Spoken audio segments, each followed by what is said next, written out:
Hello everyone's moms magic চ্যানেলে আপনাদেরকে স্বাগত জানাই। আজকের রেসিপি হলো চিড়ের পোলাও। চিড়ের পোলাও বানানোর জন্য প্রথমে একটি পাত্রে 2 গ্লাস আমি চিড়ে নিলাম। সেই চিড়েগুলোকে এখন আমি ভালো করে ধুয়ে নেব।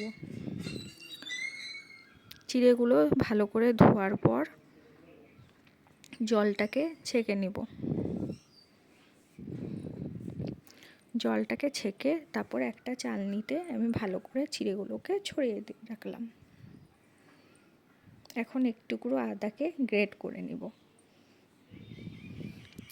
আদাটি গ্রেট করা হয়ে গেল।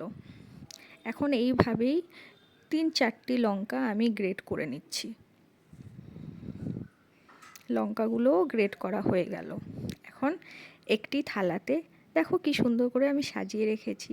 তেজপাতা, শুকনো লঙ্কা, চিনেবাদাম, কাজু, কিশমিশ, লঙ্কা, গ্রেট করা আদা, এলাচ, দারচিনি, লবঙ্গ, এই সব উপকরণগুলো আমাদের পোলাওয়ে লাগবে। এখন গ্যাসটি জ্বলিয়ে নিলাম। গ্যাসটা জ্বলানোর পর কড়াইটি বসিয়ে দিলাম।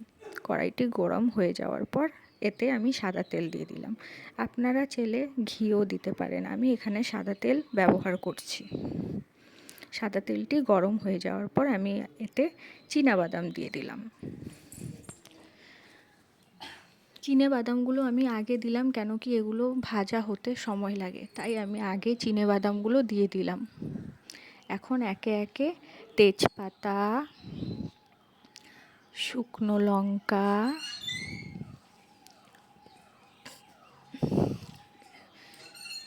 শুকনো লঙ্কাটাকে একটু ভেজে নিলাম।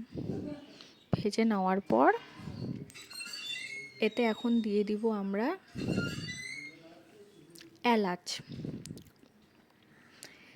এলাচগুলোকে আমি এলাচগুলো সুন্দর, আমি এলাচগুলোর মুখগুলোকে ভেঙে দিয়েছি যাতে ফ্লেভারটা ভালো আসুক। এবার এতে দিয়ে দিলাম দারচিনি। এবার দিয়ে দিব লবঙ্গ। এখন গ্রেট করা লঙ্কা, গ্রেট করা আদা দিয়ে দিচ্ছি। এগুলোকে ভালো করে নাড়িয়ে চাড়িয়ে নিতে হবে। নাড়িয়ে চাড়িয়ে নেওয়ার পর দিয়ে দিলাম কাজু, দিয়ে দিলাম কিশমিশ। এগুলোকে এখন ভালো করে লাল লাল করে ভেজে নিতে হবে আমাদের। এখন ভাজা ভাজা হয়ে যাওয়ার পর তাতে অ্যাড করতে হবে লবণ। যে যেমন লবণ খান সেইভাবে অ্যাড করবেন। এখন দিয়ে দিব হলুদ।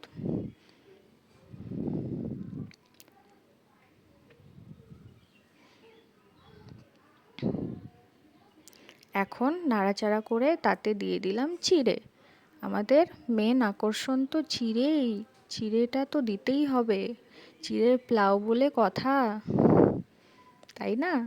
চিড়েগুলোকে আমি অল্প অল্প করে দিয়েছি যাতে ভালো করে মিশাতে সুবিধা হয়। এখন আরেকটু চিড়ে দিয়ে মিশাবো। এখন তাতে একটু চিনি দিয়ে দিলাম। এখন তাতে ঘি ছড়িয়ে দিলাম, কেন কি আমি আগে ঘি ইউজ করিনি। আমাদের রেসিপি রেডি, চিড়ের পোলাও। যদি ভালো লেগে থাকে রেসিপিটি সাবস্ক্রাইব করুন চ্যানেলটিকে, অ্যান্ড লাইক কমেন্ট শেয়ার করুন। Thank you.